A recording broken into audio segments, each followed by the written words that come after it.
Isa po mapagpalang oras muli ang aming pong ipinapaabot sa lahat ng mga sumusubaybay, dyan po sa inyo pong mga telebisyon. Welcome po muli kayo dito po sa programang Back to the Scriptures. Ako po ang inyong lingkod, kapatid na Joel D. Abonalis Jr. At ito po naman ang inyong kapatid, Brother Ronald Ovidos, na sa inyo ay bumabati. Samahan niyo po kami sa loob ng isang oras ng pag-aaral ng mga salita ng Diyos. Tayo pong lahat ay manalangin. Makapangyarihan po naming Diyos, kami po ay nagtatalaga ng aming mga sarili sa inyo. Tulungan niyo po kami na maunawaan namin ang inyo pong salita. Tulungan po ninyo ang aming mga tagapakinig na lubusan po nilang tanggapin ang mga katotohanan ito upang mapalapit sila sa inyo pong paanan. Pagpalain niyo po ang aming pag-aaral. Salamat po sa pakikinig sa aming dalangin, alang-alang sa pangalan ng aming Panginoong Hesus. Amen. Ang isa sa mga aral ng mga semi-Arians tungkol sa persona ng banal na espiritu ay kanilang nililito ang kanilang mga inaaralan na ang banal na espiritu ay iisa lamang sa Diyos Ama at Diyos Anak. Na kung saan makikita po natin sa kanila pong argumento na itong mga personang ito ay iisa lamang. Kagaya ng modalism or monarchianism na ang Ama, siya na rin yung sa Old Testament na hindi sila magkakaiba. Subalit sa ating aral na atin pong natunghayan sa ating ilang mga episodes, nakita po natin kung ano ang pagkakaiba ng mga personang ito. Kaya tingnan natin, Brother Ronald, ang tinuturo naman ni Ellen G. White tungkol sa kaniyang pananaw about sa banal na espiritu. Ano ba ang pananaw ng mga semi-Arians? Kasi naniniwala nga sila na si Ellen White hindi naniniwala sa Trinity. Kaya paano natin ito i-reconcile yung writings si Ellen White sa pananaw ng Biblia tungkol sa persona ng banal na espiritu? Maliwanag, kapatid na Joel, na ang ating pong paksa tungkol sa kadyusan at personality ng Holy Spirit hindi nanggaling kay Ellen White. Ito'y nanggaling sa Biblia at ito nga po yung ating tinalakay ng mga nakaraan. At ngayon ay concerned tayo doon sa mga kumakalat na maling aral na sinasabi nila na ang Panginoong Diyos na Ama at ang Panginoong Sokristo, yung Holy Spirit daw ay extension ng kanilang personality. Parang presensya. Parang presensya. So yung Holy Spirit ay extension ni Kristo. So si Kristo, andun lang siya sa trono, hindi siya pwede talagang personally maging present everywhere na kasama tayo, kasama ang iglesia. So ang ginagawa niya, yung through the Holy Spirit, yun ang extension niya para sa pamamagitan ay si Kristo nandun. So, iba ang kanilang konsepto tungkol sa bagay niyan at hindi kasi sila naniniwala na malabo sa kanila ang distinction actually ng Holy Spirit at ni Jesus Christ na parang ina-identical nila na ang Holy Spirit, pag sinugo ni Kristo, ay si Kristo yun. Siya na rin yun. At yung Ama, pag sinugo ni Holy Spirit, siya na rin yun. Pero alamin natin mula sa sulat mismo, ay na-present na natin sa Bible, ngayon naman tayo pumunta sa Spirit of Prophecy. Sa pamamagitan po ng mga sulat at mga aral na mababasa po natin sa sulat ni Ellen White. Kaya ho natin ginagamit ito, kapatid na Joel, sapagkat ginagamit din ito ng mga semi-Arians para naman paboran yung kanilang paninindigan na ang Holy Spirit ay hindi Diyos at hindi persona. Bagkus ito ay ina-identify pa nila as the Father and the Son. Ngayon, ito ay unang pinabulaanan ng Biblia. Kasi unang-una, pagka binasa natin yung Mateo 1:20, no? Sa Mateo 1:20 ay sinasabi sa atin na datapwat samantalang pinag-iisip niya ito. Ang isang anghel ng Panginoon ay napakita sa kanya sa panaginip na nagsasabi, Jose, anak ni David, huwag kang mangamba sa pagtanggap kay Maria na iyong asawa sapagkat ang kanyang dinadalang tao ay sa Espiritu Santo. Dito ay makikita natin na mayroong distinction ang Espiritu Santo at si Kristo na anak ng Diyos na nandito sa tagpong ito ay sinasabing nasa sinapupunan ni Maria. Kung siya na rin yung Espiritu Santo, ay hindi pwede kasi parang magkakaroon ng redundancy. Kasi kung i-substitute natin yung Espiritu Santo doon sa term na nagdadalang tao, for example, sapagkat ang kanyang dinadalang Espiritu ay Espiritu Santo. Di po ba? Magkakaroon ng ganong problema. Kaya nililinaw ng banal na kasulatan ang pagkakaiba ng kanilang persona. Totoo yan. Iisa silang Diyos pero magkakaiba silang persona. Yung isa na nagre-represent sa Ama, hindi siya pwedeng siya rin yun. Hindi pwede. Hindi pwede yun kasi persona nga sila. Actually, Brother Ronald, meron din sa tala sa Isaias na nagpapatunay din na iba ang Espiritu at iba rin yung anak at iba rin yung Ama. Ito pong sinasabi dito. Isaias Kapitulo 11, 1 at 2. At may lalabas na usbong sa puno ni Isay, at isang sanga mula sa kanyang mga ugat ay magbubunga, at ang Espiritu ng Panginoon ay sasa kanya, ang diwa ng karunungan at ng kaunawaan, ang diwa ng payo at ng katibayan, ang diwa ng kaalaman at ng takot sa Panginoon. So dito maliwanag, Brother Ronald, iba din talaga ang persona ng banal na Espiritu. At yan ay masasaksihan po natin, mga kaibigan, sa tagpo kung saan ang ating Panginoong Kristo ay iniulat sa Biblia na siya ay nung bautismohan. Nandun yung tatlo. No? Ang mababasa natin po yan sa Mateo 3:16 hanggang 17. At nang mabautismohan si Jesus, pagdakay umahon sa tubig at narito, nangabuksan sa kanya ang mga langit. At nakita niya ang Espiritu ng Diyos na bumababang tulad sa isang kalapati at lumalapag sa kanya. At narito ang isang tinig na mula sa mga langit na nagsasabi, "Ito ang sinisinta kong anak na siya kong lubos na kinalulugdan." Sa tagpong ito ay hindi ho natin maiiwasan at hindi natin pwedeng itanggi yung katotohanan na ang Ama, Anak at Espiritu Santo ay magkakahiwalay. Pero they coexist all at the same time.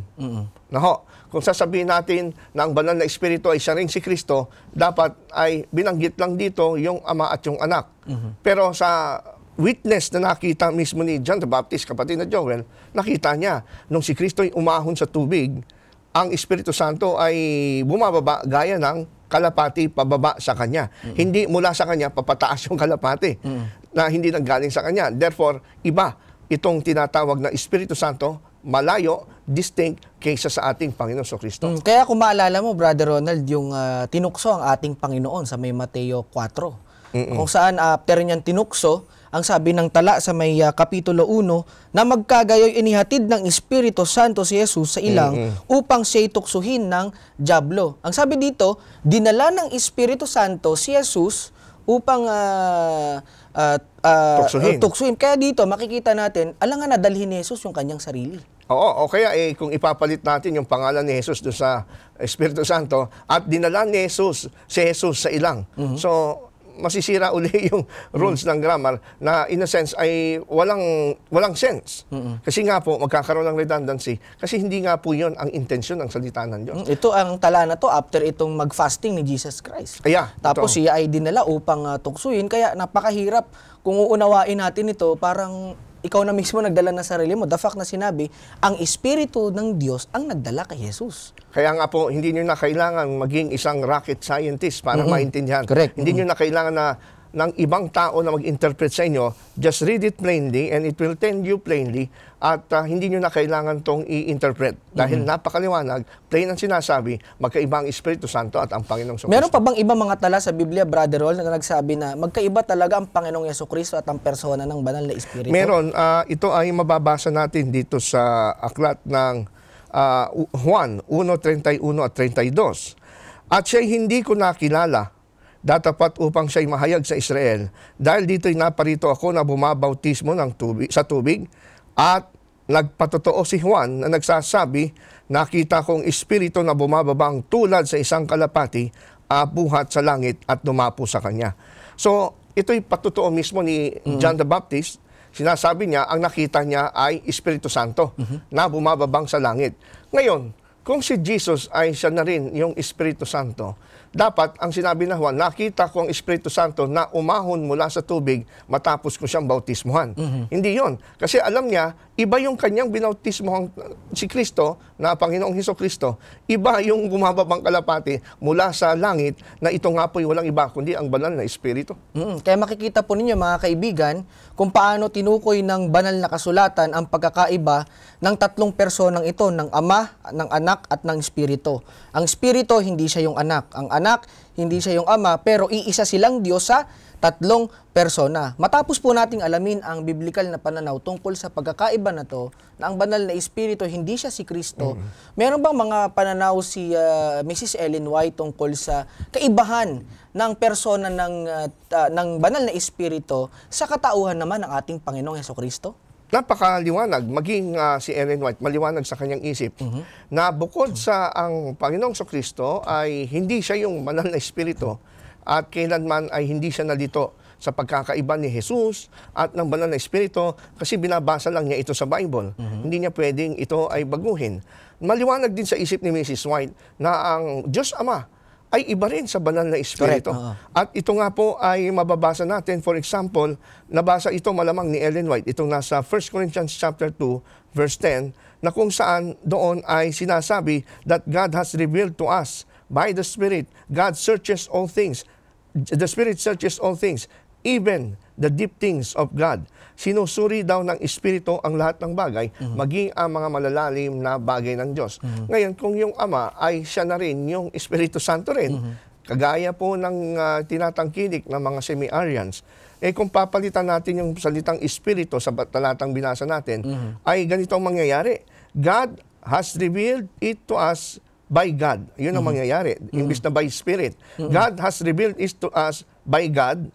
God searches all things, even the deep things of God. Parang nonsense yung sentence, no? Paulit-ulit na walang tinatawag na sense. Kasi nga po, ganyan po ang mangyayari kung tayo po'y mananatili dun sa paniniwala na yung God the Father ay siya na rin yung Espiritu Santo. Bagkus ang tama pong salita, God has revealed to us by the Spirit. The Spirit searches all things, even the deep things of God. Ginagawa po ng banal na Espiritu ay pagka tayo nananalangin, no? At nais natin unawain sa salita ng Diyos, yan po ang nagiging guide natin para maunawaan natin ang Diyos Ama. Kaya nga, tinukoy din ni Ellen White yung pagkakaiba talaga ng mga personang ito. Kasi pinag-aaralan nga natin ang pananaw ni Ellen White tungkol sa persona ng banal na espiritu. Meron po siyang binabanggit ito, Brother Ronald, no? Sa Manuscript Releases, number 20, page 324, the Holy Spirit is the comforter in Christ's name. He personifies Christ, yet is a distinct personality. Dito maliwanag, yung Holy Spirit, hindi siya si Kristo, kundi siya yung nagre-represent kay Christ, kagaya ng pinag-aralan natin noong nakaraan, yung magsusugo ang Panginoon ng kagaya niya rin na Diyos, yung ginamit sa Greek word na alos. Kaya malaki ang pagkakaiba, base kay Ellen White, iba ang persona talaga ng banal na Espiritu sa ating Panginoong Yesus, kundi siya lang yung nagre-represent sa ating Panginoong Yesus. Kaya nga ang liwanag ng pagkakasabi niya, no? The Holy Spirit is the comforter in Christ's name. Dala-dala niya ang pangalan ni Kristo pero hindi siya si Kristo.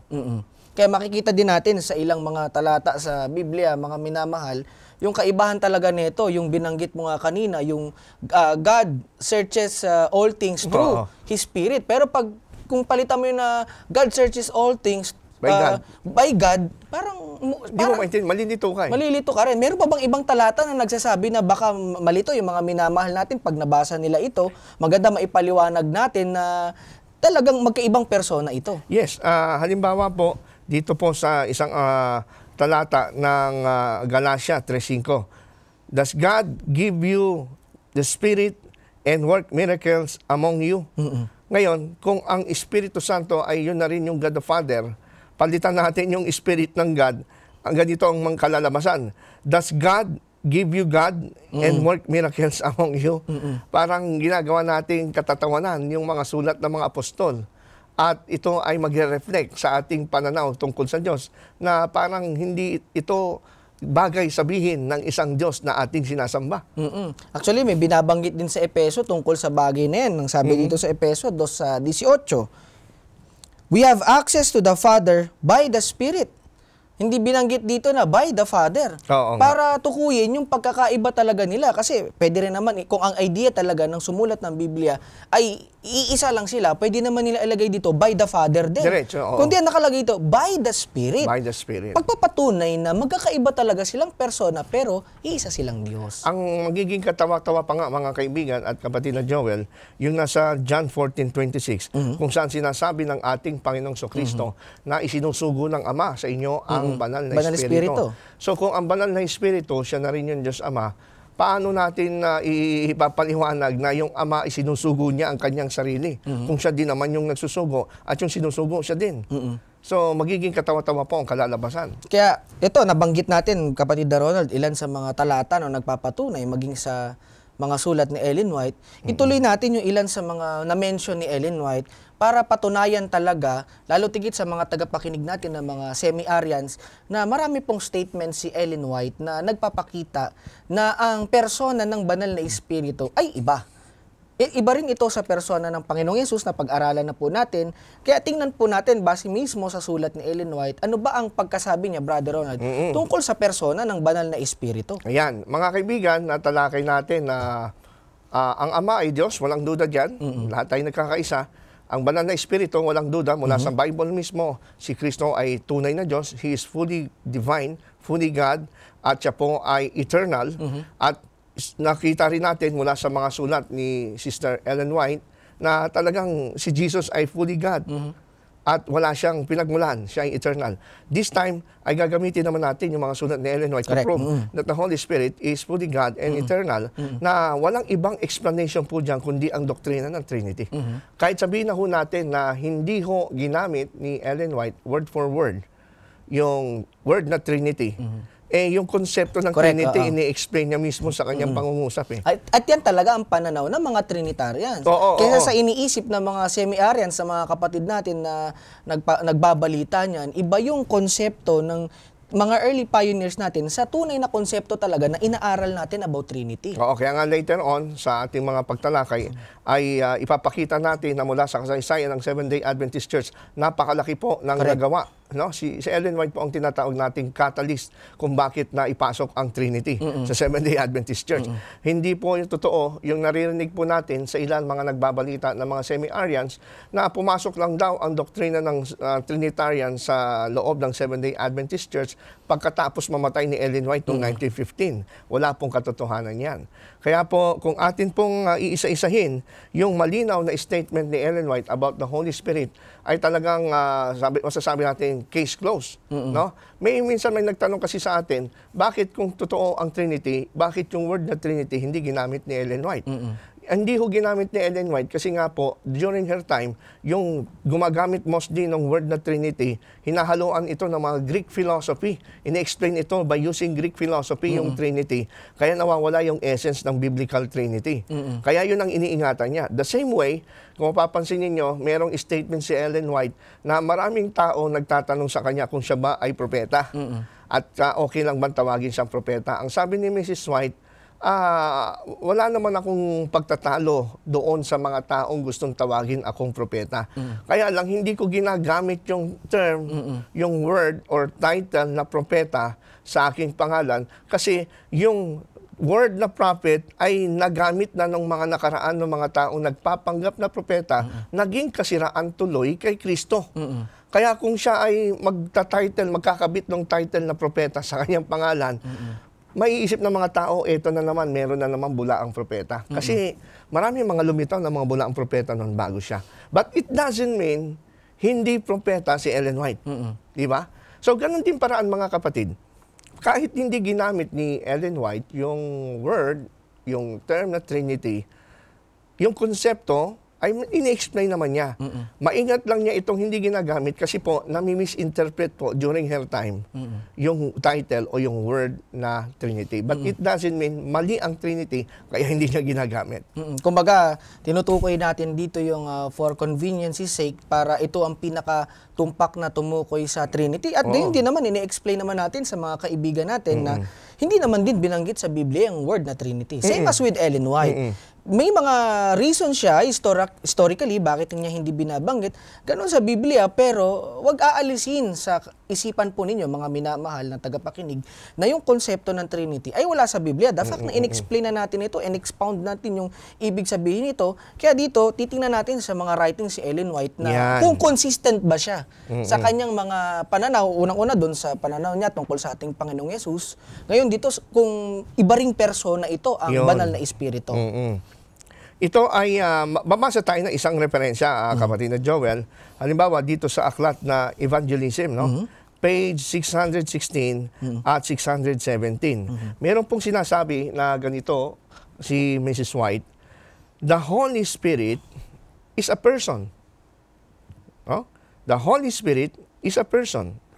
For He beareth witness with our spirits that we are the children of God. The Holy Spirit has a personality. Else, He could not bear witness to our spirits and with our spirits that we are the children of God. He must be a divine person. Else, He could not search out the secrets which lieth hidden in the mind of God. Napakaliwanag at napaka-comprehensive, ano? Kaya hindi tayo mag-iisip pa ng ibang interpretasyon dito sa sinabi ni Ellen White. Yung statement that the Holy Spirit is a person ay isang statement na talagang nag-i-indicate na ang paniwala niya sa Spirit ay persona.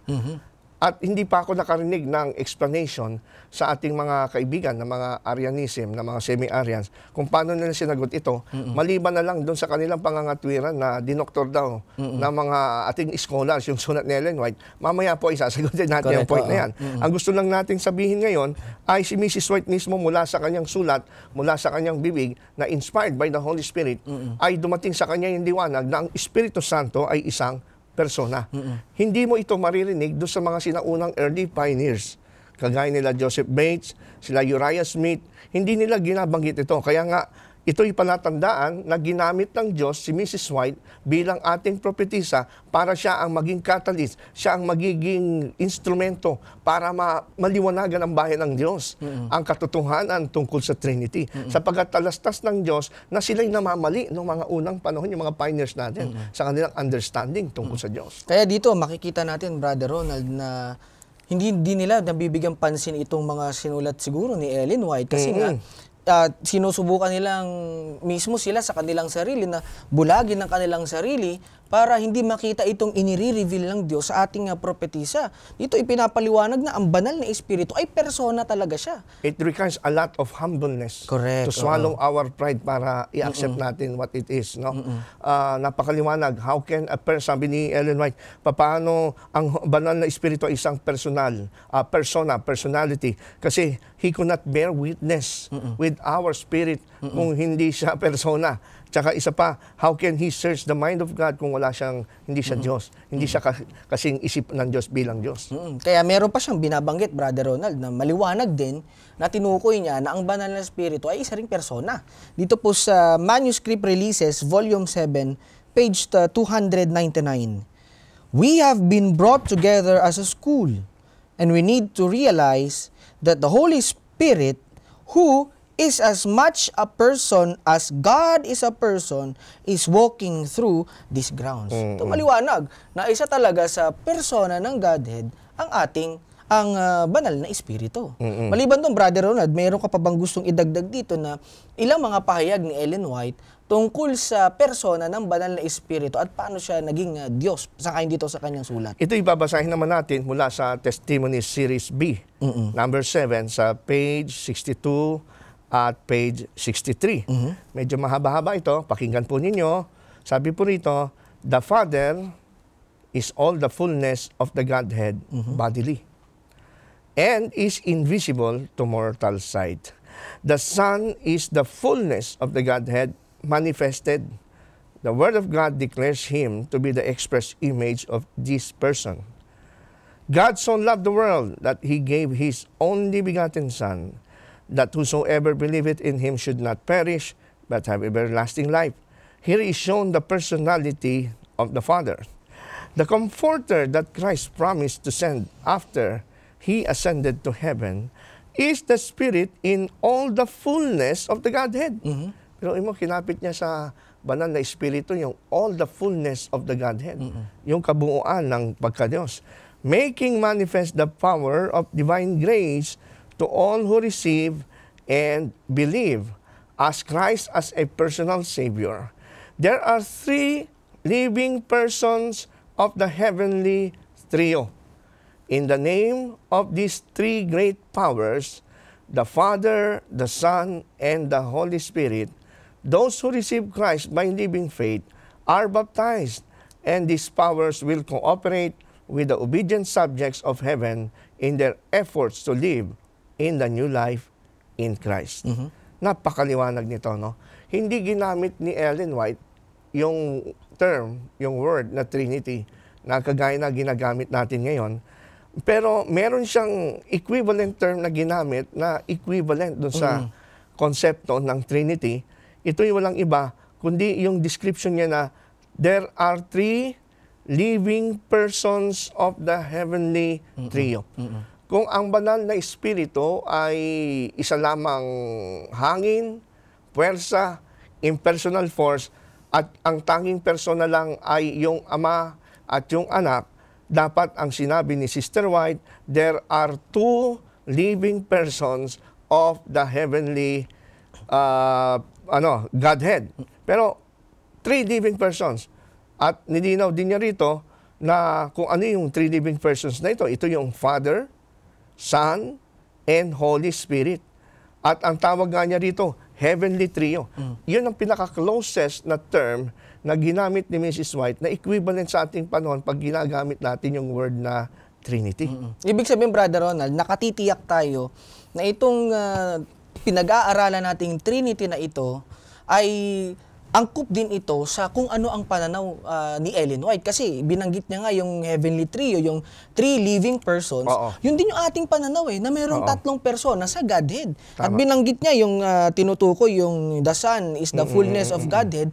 Ito ay may pinanggalingan ito sa Biblia, sa Colosas 2:9, na kung saan tumataan sa kanya ang kadyusan sa pamamagitan ng kanyang humanity. Kaya dito, may kaparehong statement si Ellen White at ang banal na kasulatan pag pinag-uusapan yung persona, lalo tigit ng banal na espiritu. Kaya dito hindi nakakapagtaka, hindi niya ginamit ito yung duo.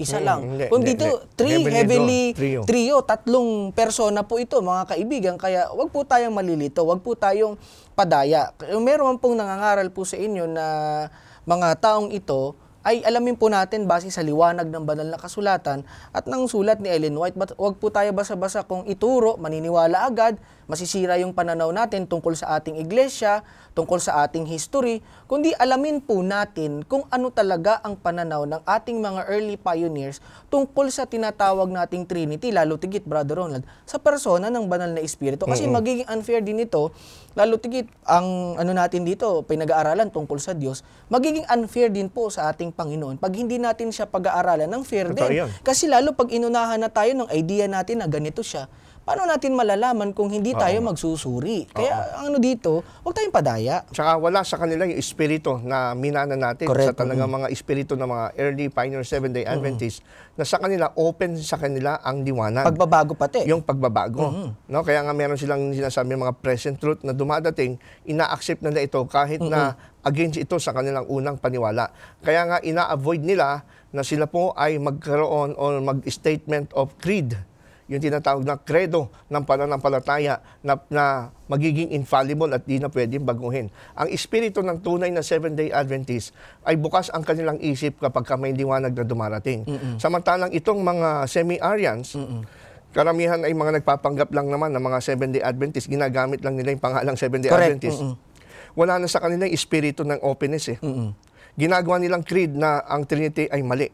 So dogmatic sila dito. Samantalang yung mga early pioneers, they are not dogmatic regarding their stand. Kasi nga, dumating yung time na dumating ang liwanag at binago nila ang kanilang view regarding the Godhead. Ito nga, nagre-reflect sa sulat ni Ellen White, three living persons of the heavenly trio, yun ang term na ginamit niya sa Father, Son, and Holy Spirit. Hindi naman po natin pwedeng sabihin na oneness si Ellen White, na naniniwala siya na yung Ama, siya na rin yung Anak, at yung Anak, siya na rin yung Espiritu Santo. Kasi pinag-iba niya rito yung Father, Son, and Holy Spirit. Hindi rin naman natin pwedeng sabihin na si Ellen White sa statement na ito, ang ibig sabihin niya mayroong tatlong Diyos. Dahil mauuwi siya sa polytheism. There is no difference between paganism and polytheism. Alam natin na ang polytheism, yan ang pagsamba ng mga pagano.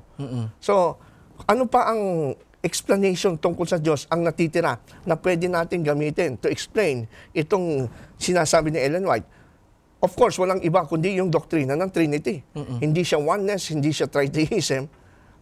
Hindi rin siya tinatawag na henotheism, yung hierarchy of God. Mas mataas yung Ama, sumunod na mataas yung Anak, sumunod mas mababa yung Holy Spirit.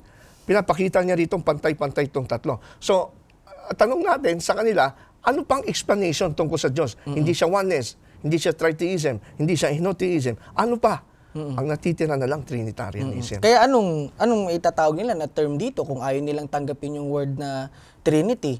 Mauuwi din yun sa ganong pananaw. Kasi ang sabi ni Ellen White, 3 living persons. Sa atin, kinoy natin yun, hindi dahil sa hinango natin yun kung saang-saang salita.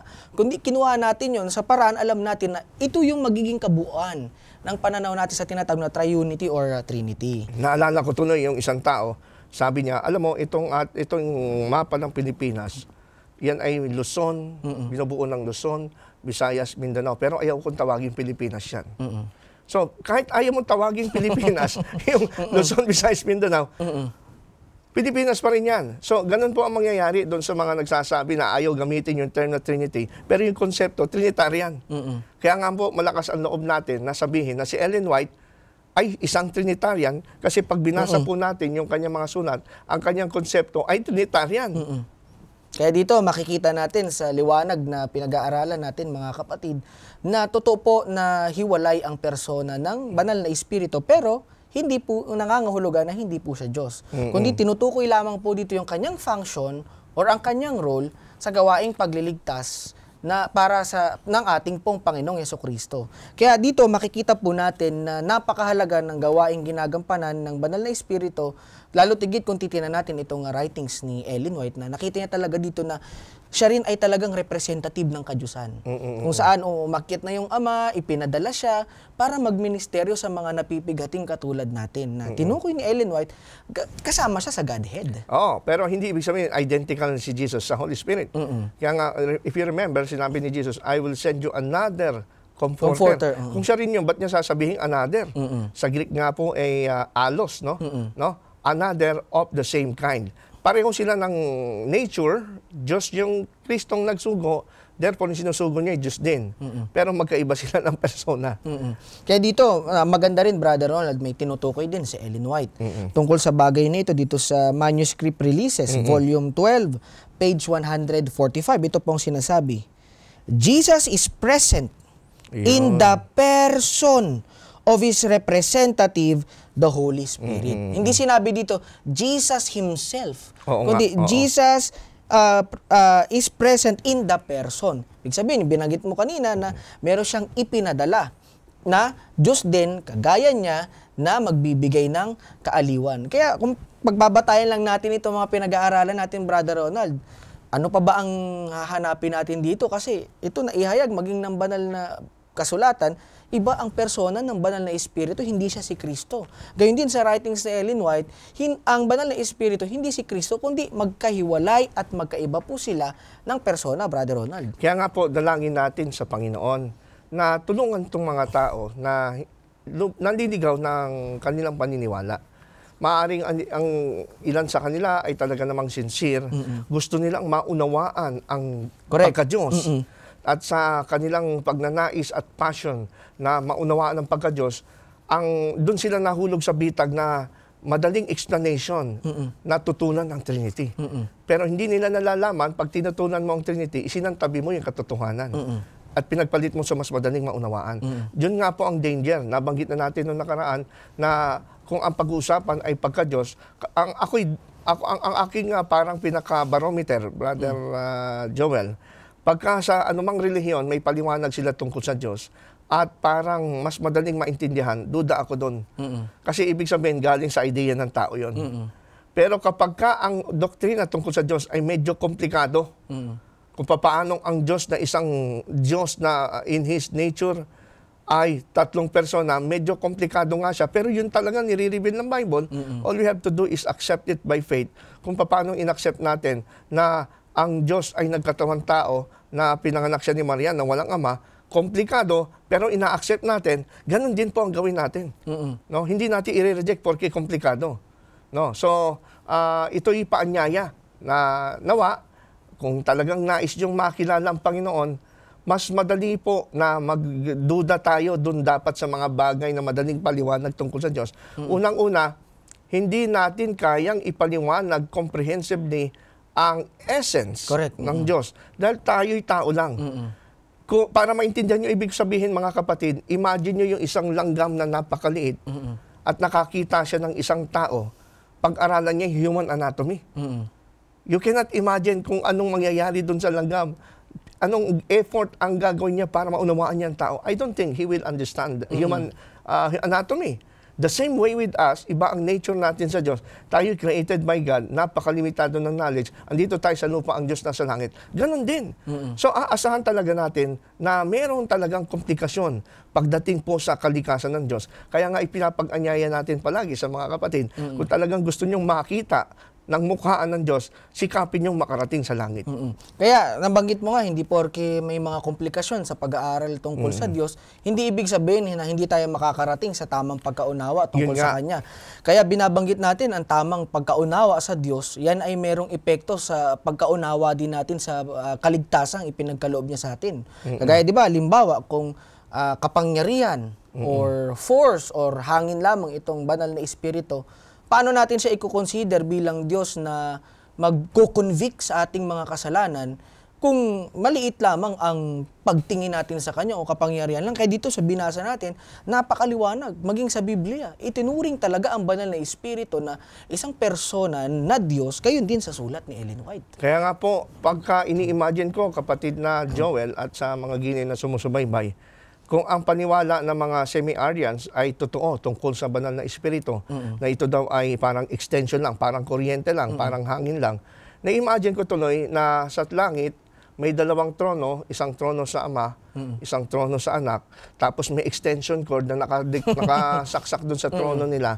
nakakonect dito sa lupa. Na pagka gusto nilang mag-utos sa tao, gusto nilang mag-bless sa tao, dumadaan lang doon sa cable na yon, sa wire, yung Espiritu Santo na parang kuryente. Ganon ang nangyayari sa kanilang paliwanag.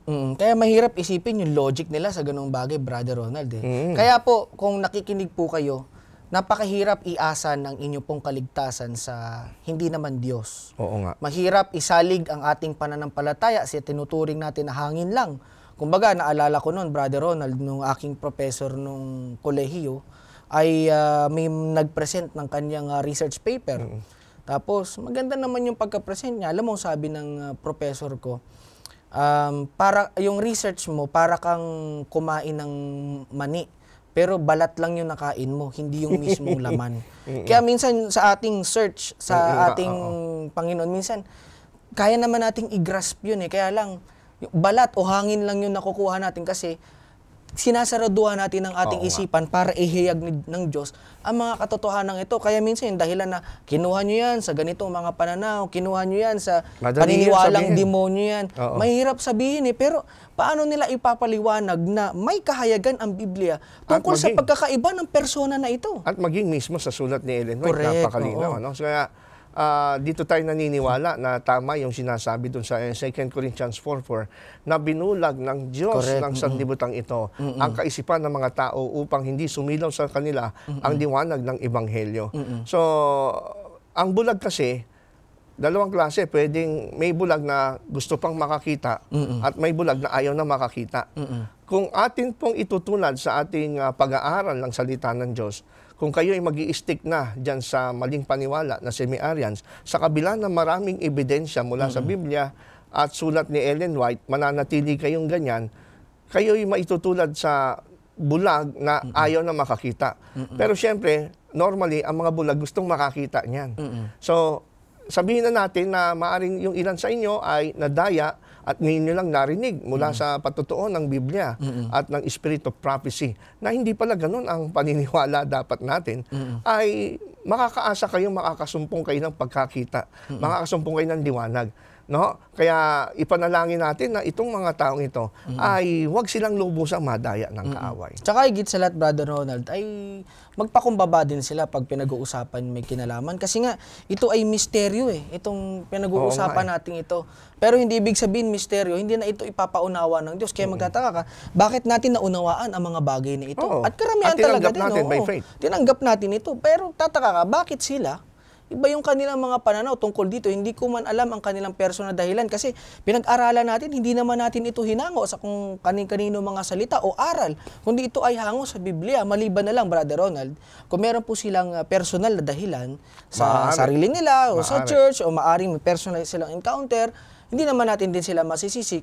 Ang gusto nating sabihin sa kanila dito, naiintindihan natin sila. Oo. Kung may ganun silang pananaw at idinadalangin namin kayo po mga kapatid, kung may ganito kayong pananaw, hindi nyo itinuturing na Diyos ang banal na espiritu, naunawaan namin kayo at umaasa kami na mababago pa yung kanilang pananaw. Ayan, sa kabila ng maraming ebidensya, ako'y naman naniniwala na ang ningning ng liwanag na salita ng Diyos Correct, oo. ay bukas pa rin. Kaya dako tayo, Brother Ronaldo, may iba pa bang pahayag para mas maging maliwanag sa mga tagapakinig natin na base mismo sa writings ni Ellen White na nagpapahayag na ang banal na espiritu ay persona talaga at isa ring Diyos. Ito yung mababasa naman natin, kapatid na Joel, sa aklat na The Desire of Ages, no? Sa page 671, ganito po ang sinasabi ni Ellen White. The Comforter is called the Spirit of Truth. His work is to define and maintain the truth. He first dwells in the heart as the Spirit of Truth. He exposes error and expels it from the soul. Napakalinaw mula sa statement na ito, at kung itataas pa natin banda, no, sin could be resisted and overcome only through the mighty agency of the third person of the Godhead. No? Ang liwanag, no? Yun daw kasalanan natin ay malalabanan at ito ay ating ma-overcome sa pamamagitan lamang ng agency ng third person of the Godhead. Hindi niya dinirektang of the Holy Spirit, kundi in-explain niya kung ano ang position ng Holy Spirit sa Godhead, na kung saan napakaliwanag, ang sabi niya, third person of the Godhead. Walang ibang theological explanation about Godhead ang gumagamit ng phrase na ito, third person of the Godhead. Walang iba kundi ang mga Trinitarian. No? Hindi ginagamit ito ng mga oneness at kung ano man. Kaya dito, sinasabi pa niya na ang papel nitong Spirit of Truth na ito, itong Comforter, ang kanyang work is to define and maintain the truth. He just dwells on the hearts as the Spirit of Truth to expose the error. Kaya po, tayo naniniwala, Brother Joel, ang banal na espiritu ay maaring kumakatok sa puso ng mga kapatid natin ito ng mga semi-Arians. No? Ang tangi lamang gusto ng espiritu ay buksan niyo ang inyong puso at tanggapin ang katotohanan. Kaya dito, may sulat din si Ellen White, kapatid na Ronald, na hindi niya basta tinukoy din ang ating Panginoon as a neuter lang na gender, kundi tinukoy niya na personal pronoun din ang ng banal na espiritu. Dito po sa Testimonies, Volume 8, page 61. Did you recognize His presence? Did you accord Him the honor due to a heavenly messenger? Hindi Hindi niya ginamit dito yung it, pero ginamit niya yung him or his para pagpapatunay na ito ay personal pronoun na nagpapatungkol sa persona ng banal na espiritu, Brother Ronald. It requires really a surrender of heart and mind, you know, para sa ganun talagang ma-accept natin tong katotohanan. Kasi mas mahalaga yung alam natin na yung atin pong paniniwala ay talagang tiyak at tumpak. Hindi dahil sa na-cherish natin to o madali siyang ipaliwanag at mas magandang paliwanag. Hindi ho yun ang batayan eh. Kaya dito, nakita po ninyo mga minamahal, hindi po nagsasalungat ang pahayag ng banal na kasulatan at ang mga sulat ni Ellen White tungkol sa persona ng banal na espiritu na kabilang sa Godhead. Hindi po sila nagkokontrahan, kundi may pahayag ang banal na kasulatan na sinusuportahan po ito sangayon sa pananaw ni Ellen White. Kaya hindi mamimislead ang ating church, Brother Ronald. Hindi sila malalayo sa kung anong pananaw o madadaya. Maaring madadaya ka lang pagka pinili mo din or binulag mo lang ang iyong sarili tungkol sa mga katotohanan ito, kasi paano nila ipapaliwanag ito? May persona, tatlo sila. Yun ang pahayag ng Biblia, tatlong persona. Nung doon sa baptism, di ba? Gayon din sa sinabi ng Panginoon, bautismo niyo sila sa pangalan ng Ama, Anak, at ng Banal na Espiritu. At gayon din sa mga sulat ni Ellen White, yung tinatawag na heavenly trio. Ano pang hihilingin natin dito na pananaw? Kundi nandito na lahat. Sinabi na ng banal na kasulatan at sinabi na rin ni Ellen White na nagsusuportahan to. Hindi po sila nagkokontrahan. Kaya kung meron po kayong mga pahayag na nagkontra, ibang pananaw ng Biblia sa ating mga early pioneers. Hindi po yun totoo. At mamaya makikita po nyo ilan sa mga ipapaliwanag ng atin pong kapatid na Ronald na iniisip nila na ano daw parang inaltered. Oo. O may mga pagbabago tungkol sa pananaw o mga sulat ni Ellen White, binago ng ating church, itinago para hindi maunawaan na hindi talaga yun yung pananaw ng ating church, kundi binago para lang masut yung ating taste tungkol sa paniniwala natin sa Trinity. Totoo kaya yun, Brother Ronald? Of course, hindi po totoo yan. Kasi ang totoo niyan, kapatid na Joel, nalilito yung mga semi-Arians dun sa statement ng Bible. Kung minsan, interchangeably, ginagamit yung term na Espiritu ng Diyos, Espiritu lang, tsaka Espiritu ni Kristo. So iniisip nila na baka nga itong Espiritu na nasa sa atin, ito ay mismong identical kay Jesus. Ngayon, magbabasa tayo ng isang talata ng Biblia para ipaliwanag at maliwanagan ng ating mga taga-subaybay kung anong ibig natin sabihin doon. Halimbawa, dito sa Roma 8:9 hanggang 10, sabi po rito, datapot kayo wala sa laman, kundi nasa Espiritu. Alam natin, this is the Holy Spirit. Kung gayo'y tumitira sa inyo ang Espiritu ng Diyos. Datapot kung ang sino may walang Espiritu ni Kristo, siya'y hindi sa Kanya. At kung si Kristo'y nasa inyo, ang katawan ay patay dahil sa kasalanan. Datapot ang Espiritu ay buhay dahil sa katuwiran. Pansinin natin, kapatid na Joel, 3 beses binanggit dito yung Espiritu. Sabi rito, wala na kayo sa laman kundi nasa Espiritu. We are living in the Spirit. Kung ganon, tumitira sa inyo ang Espiritu ng Diyos. Datapat kung sino may walang Espiritu ni Kristo, nakita mo yung interchangeably, no? Meron tayong Holy Spirit na nagbabalik loob, nagbabagong buhay, meron tayong Holy Spirit, at ito'y patunay na nasa atin daw ang Espiritu ng Diyos.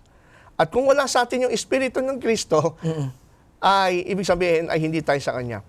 So, makikita nyo, no, na ginagamit interchangeably. No? Kasi nga po, makikita nyo dyan yung unity kung paano nagwo-work yung isang Diyos. Kasi it proves only that the Father, Son, and Holy Spirit ay talagang isang Diyos. Kaya nga parang lumalabas na parang identical sila. But it doesn't prove that there is only one person of the Father, na iisa lang yung Father at yung Anak. But it only means yung close relationship ng tatlong persona may kinalaman sa kaligtasan. In fact, sa isang talata nga na Brother Joel dito sa John, sa aklat ng Juan, chapter 14, ay makikita pa natin kung gaano ho ka-close ang Ama, ang Anak at ang Espiritu Santo pagka sila po ay gumagawa, lalo na pagtungkol sa pagdiligtas. Halimbawa, sa John chapter 14, verse 18, hindi ko kayo iiwang mag-isa. Ako'y paririto sa inyo. Pagdating sa verse 23, sumagot si Jesus at sinabi sa kanya, kung ang sino man ay umiibig sa akin, ay kanyang tutuparin ang aking salita. At siya'y iibigin ng aking Ama. At kami pasasa kanya at siya'y gagawin naming aming tahanan. Ito yung nagdi-disprove dun sa paniwala na yung Ama, siya na rin yung Anak, iisang persona, pero ginamit dito ng Panginoon na pagkang isa'y nakikinig at sumusunod sa Panginoon. Sabi nga nun, siya'y iibigin namin at kami, pag kami, pangmaramihan yan, di ba? Kami ay papasa kanya at siya'y gagawin naming aming tahanan. Kanina yung binasa natin sa Roma, yun namang Espiritu Santo ang tumatahan sa atin. Yun din ang Espiritu ng Diyos at yun din ang Espiritu ni Kristo. Bakit ganon? Kasi nga po, ipinapakita lamang nun na itong tatlong persona ay iisang Diyos.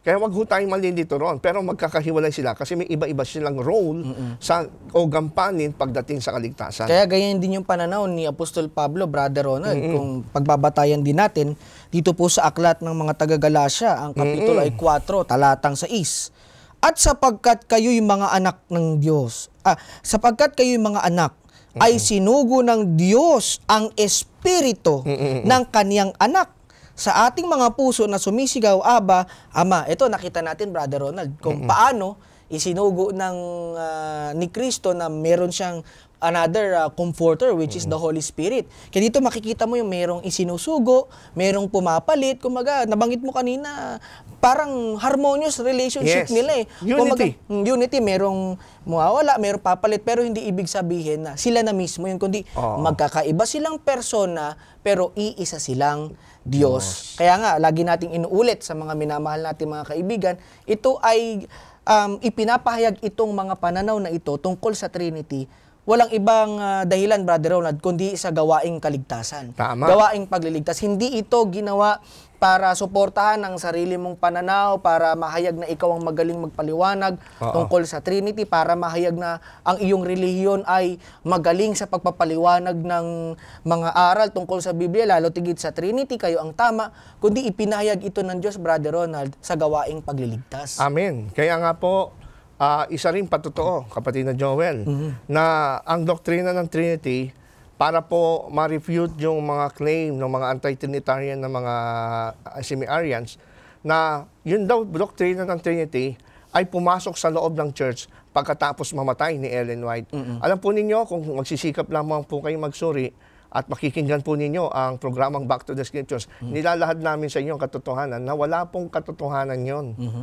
Buhay pa si Mrs. White, alam natin namatay si Mrs. White ng 1915. Merong isang publications na lumabas noong 1914. At noong 1914, ang pamagat noon ay The Ministry of the Spirit, na ito isinulat ni G.B. Thompson na pinublish ng Review and Herald ng Washington, D.C. Now, alam natin si Ellen White sensitive pagdating sa mga doktrina. Kaya pag kami mali, i-rebuke niya yan.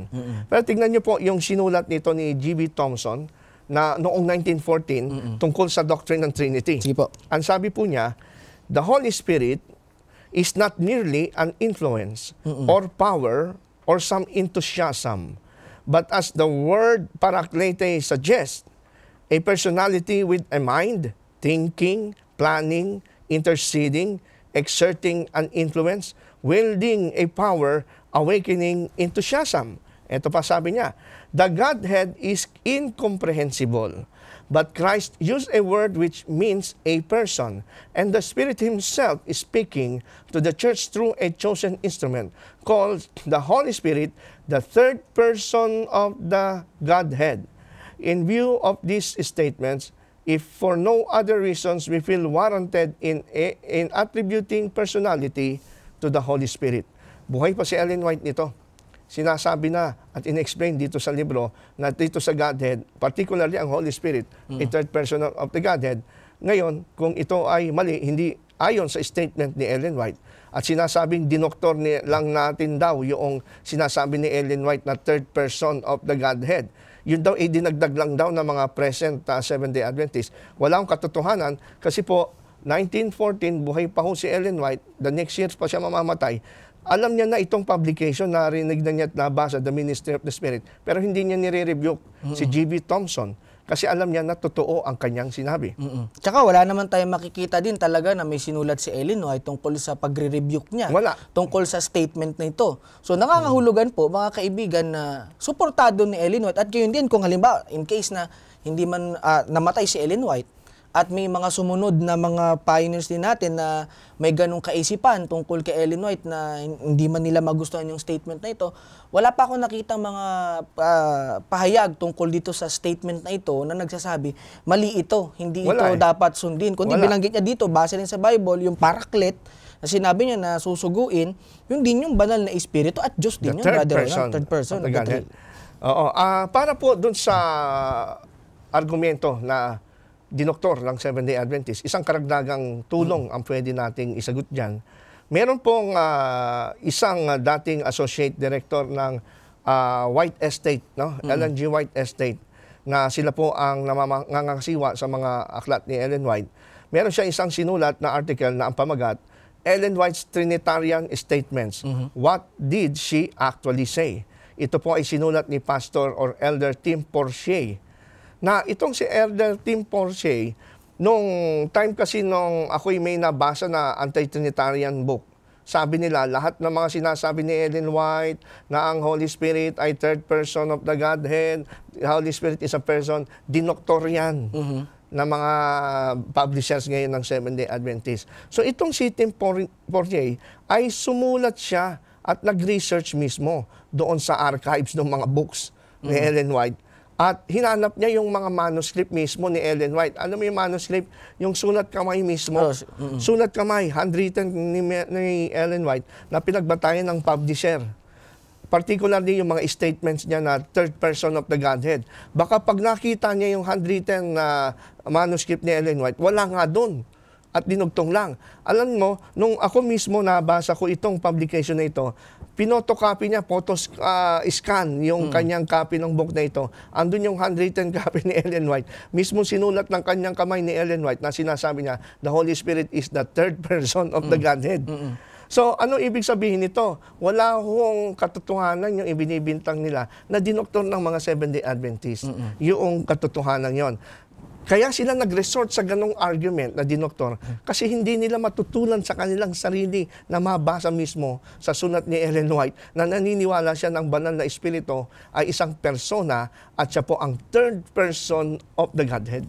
Maaring ganun nga ang kanilang naging pananaw kasi nga wala na silang ibang maisip para tutulan itong paniniwala natin mga Seventh-day Adventist tungkol sa binabanggit ni Ellen White sa persona ng banal na espiritu at kapahayagan ng banal na kasulatan. Kaya po mga minamahal, nakakalungkot pong isipin na may mga ganitong tao na iniiba yung aral ng banal na kasulatan at iniiba yung aral na sinasabi ni Ellen White in support dito po sa doktrina ng banal na kasulatan. Kaya po, lagi tayo maging mapag-aral, maging mapagmatsyag tayo at wag po tayo maniniwala sa mga sabi-sabi lang upang siraan yung ating iglesia, Brother Ronald. Kasi naniniwala tayo na bagamat walang perpektong iglesia, walang perpektong makikita na sa pamantayan din natin, pero makikita natin na hindi na dumihan yung ating doktrina base sa kiniklaim nitong mga semi-Arians na ito. Kaya po mag-ingat po tayong lagi. Higit sa lahat, magpasakop po tayo sa kalooban ng Panginoon para maunawaan natin yung mga bagay na gusto niya ipaunawa sa atin, lalo tigit sa kanya pong gawaing pagliligtas sa pamamagitan po ng Godhead. Kaya nga po ang programang Back to the Scriptures ay patuloyan na makakaasa kayo na atin pong ilalahad kung ano po yung katotohanan at atin pong sasagutin lahat ng mga paratang laban sa doktrinang ito. At sa mga susunod po na ating mga programa ay iisa-isahin natin yung mga objections. No? Sa loob ng 3 episode, puro objections, paano natin sasagutin yung mga pangtutol laban sa Trinity para po matulungan ang bayan ng Diyos na mag-stick po tayo sa katotohanan.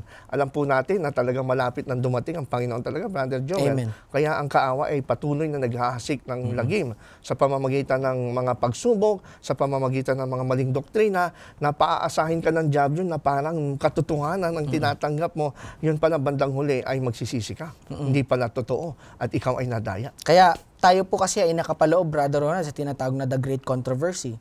Hindi lamang ito yung mga sa labas ng ating church ang aatake sa atin, maging yung nasa loob sa atin ay aatake para sirain yung bayan ng Diyos, yung sirain yung ating pananaw tungkol sa Godhead. Pero naniniwala po tayo, nagtatagumpay palagi ang mabuting aral ng Panginoon. Amen. Nagtatagumpay ang kanyang panukala dahil alam niya na sa mundong ito na magulo, na makasalanan, ang mananagumpay na sumasampalataya sa Kanya, yun yung makikita niya na yung bagay, yung triumphant tayo pagdating ng panahon. Sa kaya huling pananalita sa ating mga kaibigan, Brother Ronald. Ako po'y dumadalangin na nawa itong ating mga napag-usapan ay maituon, mapansin ng ating mga kaibigan, lalo na yung mga nagdududa sa Trinity. Bakit hindi muna ninyo buksan ang inyong isip at pag-aralan ang lahat ng mga data ng Scripture and the Spirit of Prophecy at hayaan nyo, ito ang sundan nyo, yung evidence, hindi yung inyong preconceived idea kasi po maliligaw lang po tayo. Kaya hayaan po natin ang Panginoon ang magpaunawa sa atin ng mga bagay na ito. Buksan po natin ating mga puso't isipan, magpasakop tayo sa Kanyang banal na kalooban at natitiyak ko po na mararanasan natin ang Kanya pong pagtalinga at ang Kanya pong paggabay. Pangungunahan tayo ni Brother Ronald sa isa pong panalangin. Tayo po'y manalangin. Maraming salamat, Panginoon. Kayo po'y puspos ng biyaya at ito po'y daman-dama ng inyong bayan sapagkat kami ay patuloy niyong ginaguide na maunawaan ang liwanag. Panginoon, salamat sa pagdidigtas na walang bayad. Ito'y aming dalangin sa pangalan ni Jesus. Amen. Sa susunod po na episode, alamin po natin ang ilan sa mga objections, mga ginagamit ng mga talata upang patunayan nila na mali ang aral ng Trinity. Samahan niyo po muli kami, ang kapayapaan nawa ng Panginoon ang sumaating lahat.